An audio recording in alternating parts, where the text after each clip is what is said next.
Start. आनंद teaching centre में आप सभी का स्वागत है। आज मैं बताने जा रहा हूँ संस्कृत का चैप्टर है स्वामी दयानंद। तो वीडियो अंत तक देखें, वीडियो पूरी की पूरी समझ में आ जाएगा। देखिए स्वामी दयानंद। तो स्वामी दयानंद का बचपन का नाम मूलशंकर है। स्वामी दयानंद का बचपन का नाम मूलशंकर है। तो पूछता है घुमा कर भी क्वेश्चन परीक्षा में, घुमा कर। तो मूलशंकर किनका नाम था? तो स्वामी दयानंद का। स्वामी दयानंद का बचपन का नाम क्या है? तो मूलशंकर। बचपन का नाम मूलशंकर किनका है? तो स्वामी दयानंद का। तो देखिए ऑब्जेक्टिव और सब्जेक्टिव दोनों समझ में आ जाएगा। इसका पूरा वीडियो अंत तक देखें। तो स्वामी दयानंद का बचपन का नाम मूलशंकर हो गया। मूलशंकर किनका नाम था? तो स्वामी दयानंद का। स्वामी दयानंद के बारे में पूरी कहानी है। ये संस्कृत का एक लेसन है।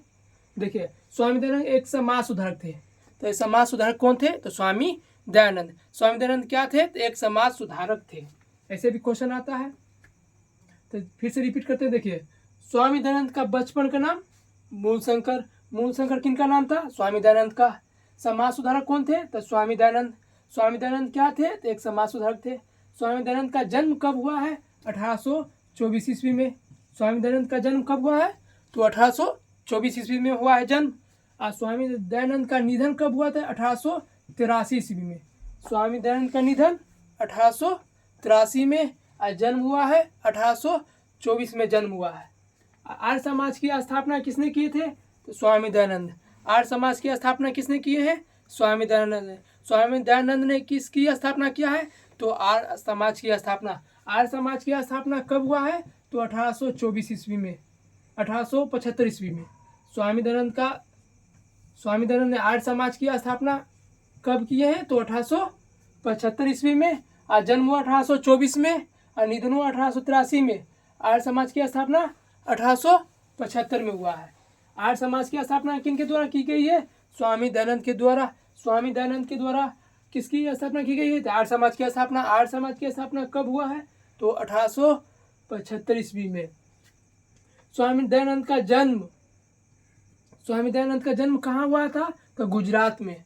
गुजरात में किनका जन्म हुआ है? तो स्वामी दयानंद का। स्वामी दयानंद का जन्म किस प्रांत में है? तो गुजरात के टंकार नामक ग्राम में। किस ग्राम में? तो गुजरात के टंकार नामक ग्राम में। तो ऑप्शन दो तरह से पूछ सकता है कि स्वामी दयानंद का जन्म किस राज्य में हुआ है? तो गुजरात राज्य में। वहाँ पर पूछ सकता है स्वामी दयानंद का जन्म कहाँ हुआ है? तो टंकार नामक ग्राम में। तो दो तरह से ऑप्शन रह सकता है। एक राज्य की तरह पूछ सकता है ऑप्शन देकर, एक ग्राम। तो गुजरात के टंकार नामक ग्राम में किनका जन्म हुआ है? स्वामी दयानंद का। स्वामी दयानंद का जन्म कहाँ हुआ है? तो गुजरात के टंकार नामक ग्राम में। इनके प्रिय का निधन हो जाता है तो मथुरा चले जाते हैं। इनके प्रिय मतलब पत्नी का निधन हो जाने की वजह से वो मथुरा चले जाते हैं। और मथुरा जाकर ज्ञान की प्राप्ति होता है। इनको ज्ञान की प्राप्ति होता है। इनके गुरु थे बिरजानंद। स्वामी दयानंद का गुरु कौन थे? तो बिरजानंद। ये पूछा जाता है स्वामी दयानंद का गुरु कौन है? तो बिरजानंद है। बिरजानंद किनके गुरु है? स्वामी दयानंद का। ये परीक्षा में पूछ चुका है। स्वामी दयानंद का प्रिय का निधन होता है तो कहाँ चले जाते हैं? मथुरा। स्वामी दयानंद के पूरे परिवार 4 परिवारों पूरे होते हैं। स्वामी दयानंद का पूरा परिवार 4। स्वामी दयानंद, उनके माता पिता, उनके प्रिय, ये सभी थे। उनके पूरा परिवार 4 थे। और स्वामी दयानंद के बारे में कहानी थोड़ा सा बता रहे हैं कि स्वामी दयानंद का पूरा परिवार 4 था। एक माता, एक पिता। उनके पूरे परिवार ने शिव भगवान की पूजा करते थे, शिव भगवान की उपासना करते थे। तो स्वामी दयानंद को भी उनके माता पिता रात्रि जागरण में, एक मंदिर होता है, उस मंदिर में रात्रि जागरण में शिव भगवान के पास जाते हैं स्वामी दयानंद। और रात्रि जागरण में वो मूर्ति को, जो शिव भगवान की मूर्ति है, उस पर परिक्रमा करते हैं, चारों तरफ घूमते हैं। तो पूजा उस दिन हो रहा था रात्रि जागरण में। तो रात्रि जागरण में देखें मूर्ति पर स्वामी दयानंद की एक मुसुक, जो चूहा होता है, मुसुक, वो चूहा ने उस मूर्ति पर, जो शिव भगवान का मूर्ति पर चूहा चढ़कर और उसके पर मूर्ति पर चढ़कर प्रसाद खा रहा है। उनके मूर्ति पर चढ़ रहा था। तो चढ़ने की वजह से देखें स्वामी दयानंद ने कि जो खुद की रक्षा नहीं करेगा जो खुद की रक्षा नहीं कर पाएगा वो दूसरों की क्या रक्षा करेगा। उस दिन से उनको मूर्ति पूजा पर विश्वास खत्म हो गया। किनको?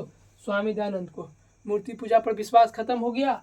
और उस दिन सिर्फ रात्रि जागरण को छोड़ दिए अधूरा ही, और वो अपने घर चले गए।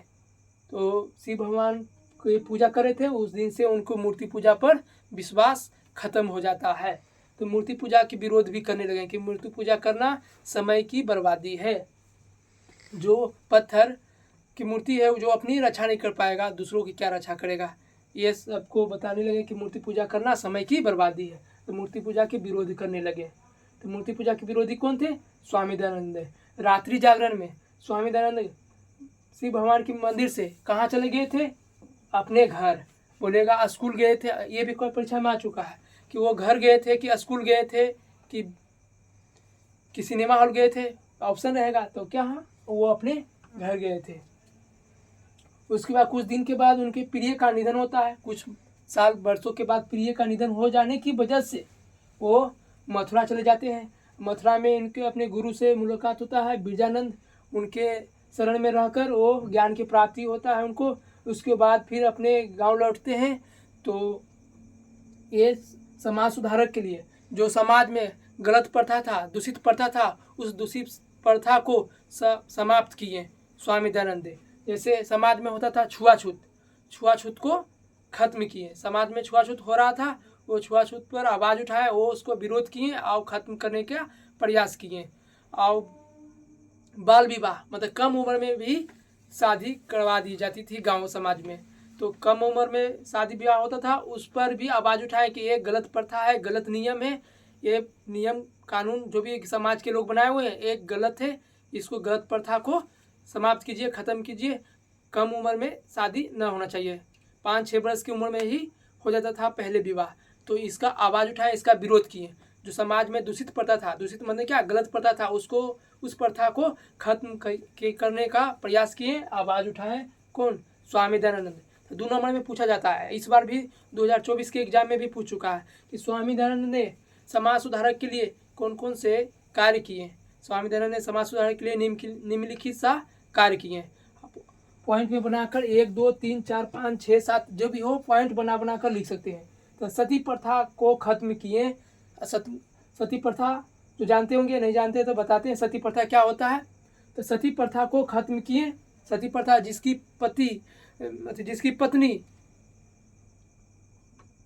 पत्नी मतलब जिसका पति का निधन होता है, वो पत्नी उसके पति के अर्थी पर, जो अर्थी होता है उस अर्थी पर लेटा हुआ, उस पर उसके अर्थी पर बैठा दिया जाता है और जिंदे पत्नी को भी लहका दिया जाता है। जिसकी पति का निधन हो गया उसके अर्थी पर बैठा दिया जाता है और वो जिंदे उसके पत्नी को लहका दिया जाता था। उसी को बोलते हैं सती प्रथा। तो ये भी प्रथा समाज में गलत था। उस गलत प्रथा को आवाज़ उठाए कि ये सब नहीं होनी चाहिए, उसकी आवाज़ उठाया, ख़त्म करने का प्रयास किए। तो सती प्रथा को खत्म किए। विधवा विवाह पूर्ण फिर से दोबारा जिसको जिंदे नहीं जलाया जाएगा उसको फिर से विवाह किया जाएगा, पूर्ण विवाह। विधवा विवाह को प्रारंभ किए, शुरुआत किए कि फिर से विधवा विवाह, जो भी विधवा है उसकी विवाह होगा, शादी होगा दोबारा से। तो वो भी शुरुआत किए। और उसका सती प्रथा को खत्म करने के बाद विधवा विवाह शुरुआत किए। छुआछूत को, समाज में हो रहे हैं छुआछूत, उन सभी को पर आवाज़ उठाए और ख़त्म किए।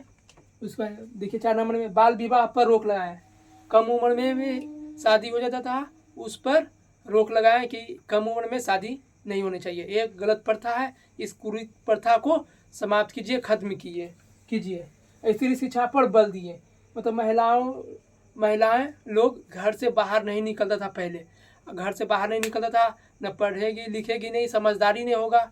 इस वजह से वो कहें कि नहीं, महिलाओं को भी पढ़ना चाहिए, तब तो ढंग से घर चलेगा। तो महिलाओं को पढ़ने पर जोर दिए, बल उठाए, उस पर पढ़ने, समाज में बताएं कि स्त्रियों को पढ़ाइए।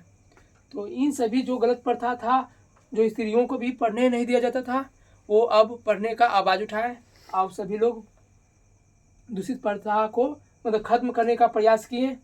यही समाज सुधारक के लिए काम किए थे स्वामी दयानंद। जो भी समाज में गलत प्रथा था, दूषित प्रथा था, उस दूषित प्रथा को खत्म करने का प्रयास किए। तो यही स्वामी दयानंद के बारे में कहानी था, जो एक मरतबा फिर से 2 मिनट में रिपीट कर देते हैं। समझिए, इसमें ऑब्जेक्टिव है और ये नीचे वाला सब्जेक्टिव है। स्वामी दयानंद ने समाज सुधार के लिए क्या क्या किए, तो ये 4-5 पॉइंट 6 पॉइंट जो भी बने उसके बारे में आप लिख सकते हैं, तो 2 नंबर मिल जाएगा। ये पूछ चुका है 2024 में। ऑब्जेक्टिव में भी इससे भी बहुत सारा पूछ चुका है, तो मेन पॉइंट फिर से रिपीट कर देते हैं। देखिए, पहला चैप्टर का नाम है स्वामी दयानंद। स्वामी दयानंद खुद अपने बारे में लिखे हैं। इनके पूरे परिवार 4 हैं, जो इनके माता पिता शिव भगवान के उपासक थे। तो स्वामी दयानंद के माता पिता किस भगवान के उपासक थे, तो शिव भगवान के उपासक थे, मतलब शिव भगवान की पूजा पाठ करते थे। स्वामी दयानंद का बचपन का नाम मूल शंकर है। क्वेश्चन पूछ देगा मूल शंकर किनका नाम है बचपन का, तो स्वामी दयानंद का। समाज सुधारक कौन थे, तो स्वामी दयानंद। स्वामी दयानंद क्या सुधारक थे, तो समाज सुधारक थे। स्वामी दयानंद का जन्म कब हुआ है, तो 1824 ईस्वी में हुआ है। स्वामी दयानंद का निधन कब हुआ है, तो 1883 ईस्वी में हुआ है। आर्य समाज की स्थापना कब हुआ है, तो 1875 में। आर्य समाज की स्थापना किनके द्वारा की गई, स्वामी दयानंद के द्वारा। आर्य समाज की स्थापना कहाँ हुआ है, तो मुंबई में हुआ है। कहाँ, तो मुंबई में। मुंबई में किसकी स्थापना हुई थी, तो आर्य समाज की स्थापना। आर्य समाज की स्थापना कहाँ हुआ थे, तो मुंबई में। मुंबई में आर्य समाज की स्थापना हुआ है, कब हुआ है, तो 1875 ईस्वी में हुआ है। स्वामी दयानंद का गुरु कौन थे, बिरजानंद। बिरजानंद किनके गुरु थे, स्वामी दयानंद का। स्वामी दयानंद का गुरु कौन थे, तो बिरजानंद। स्वामी दयानंद का जन्म कहाँ हुआ है, किस राज्य में हुआ है, तो गुजरात राज्य में। या किस प्रांत में हुआ है, तो गुजरात प्रांत में। किस ग्राम में हुआ है, तो टंकार नामक ग्राम में। या पूरा ऑप्शन रहे तो पूरा, या गुजरात रहे या टंकार नामक रहे, जैसे भी रहे उसका जवाब दीजिएगा। स्वामी दयानंद का जन्म कहाँ हुआ है, तो गुजरात के टंकार नामक ग्राम में। गुजरात के टंकार नामक ग्राम में किनका जन्म हुआ है, स्वामी दयानंद का। स्वामी दयानंद का प्रिय का निधन होते हैं तो कहाँ चले जाते हैं, मथुरा। समाज सुधार के लिए क्या क्या किए हैं कार्य, तो ये सब कार्य किए हैं। स्वामी दयानंद ने मूर्ति पूजा पर विरोध करने लगे। तो मूर्ति पूजा के विरोधी कौन थे, स्वामी दयानंद। स्वामी दयानंद। स्वामी दयानंद रात्रि जागरण में शिव मंदिर से कहाँ चले आए थे छोड़कर, कहाँ गए थे, तो अपने घर चले आए थे। रात्रि जागरण छोड़कर कहाँ चले गए थे, तो अपने घर। यही स्वामी दयानंद के बारे में था। इसी से ऑब्जेक्टिव सब्जेक्टिव क्लियर हो जाएगा। तो आप चाहते हैं कि 10th में बेहतर नंबर आए संस्कृत में या सोशल साइंस या साइंस में या सभी सब्जेक्ट में, तो आनंद टीचिंग सेंटर को सब्सक्राइब कीजिए। और लगभग डेली 8 बजे समय रहेगा लाइव आने का। 8 बजे आएंगे प्रतिदिन। और संस्कृत, हिंदी या सामाजिक ज्ञान, ये तीनों स्पेशल इस चैनल के माध्यम से तैयारी कराई जाएगी। मैं साइंस तो बहुत सारे टीचर हैं, मैं इस चैनल से संस्कृत, हिंदी, सामाजिक ज्ञान बेहतरीन तरीक़ा से एक एक पॉइंट बता दिया जाएगा, एक लाइन सब्जेक्टिव ऑब्जेक्टिव पूरी कहानी को निचोड़ तैयारी करवा दी जाएगी। लाइव चलेगा 8 बजे से प्रतिदिन। उसके बाद मैथ साइंस भी चलेगा। ज़्यादा बेहतर नंबर लाने के लिए चाहते हैं संस्कृतार, तो आनंद टीचिंग सेंटर को सब्सक्राइब करना ना भूलें।